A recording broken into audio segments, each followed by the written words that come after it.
two major geological ruptures occurred on opposite sides of the globe within a single 30-minute window.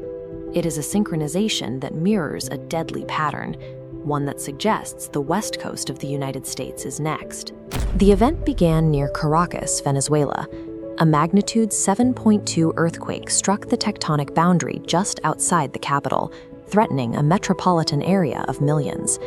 This seismic data shows the 7.2 shock. 45 seconds later, a second 7.5 earthquake hit the same fault, a double sequence. Geologically, this triggers constructive interference. Shockwaves from the second quake stack on the first, multiplying the total destructive force.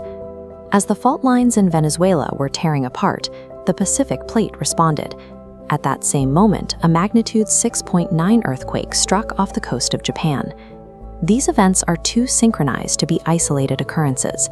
It points to a global seismic burst, a sudden surge in energy affecting the entire planet simultaneously. Explaining these simultaneous global ruptures requires looking beyond the Earth's crust and out into the deep vacuum of space. This is a coronal hole, a dark, open gap in the Sun's outer magnetic atmosphere. These gaps act like cannons, firing a continuous high-speed solar wind directly at Earth.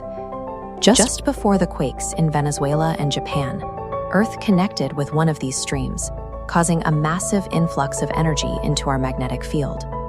This solar impact charges the global electric circuit. That energy physically loads stress onto fault lines that are already under immense tectonic strain.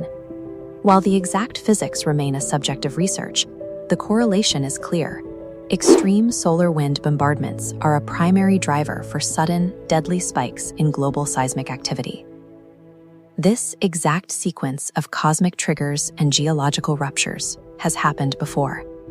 In the year 1812, the pattern began with a series of massive magnitude 7 earthquakes along the New Madrid fault line in the central United States.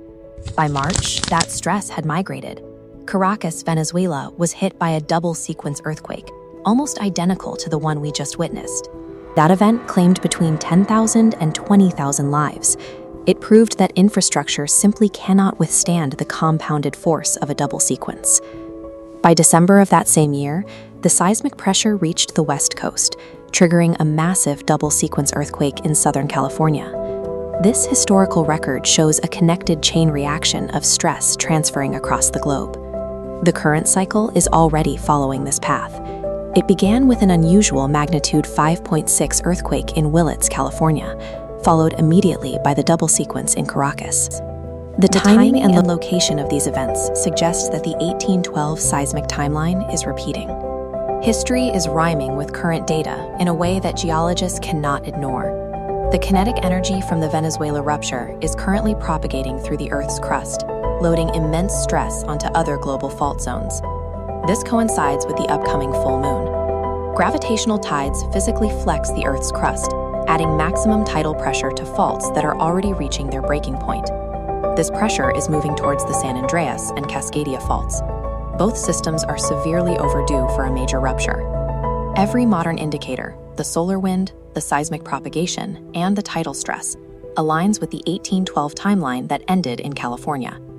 If you live on the West Coast, you should use this window to audit your emergency preparedness immediately. The pattern is visible in the historical record and the current data.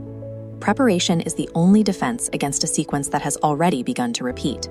Ensure you have stockpiled clean water and non-perishable food.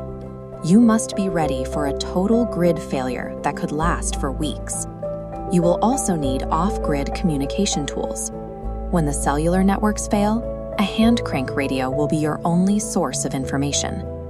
We cannot stop the solar wind or the movement of tectonic plates, but we can read the warning signs they provide. In 1812, the final strike of this sequence landed in California. As the current pattern mirrors that historical cycle, the West Coast is now the next point of release.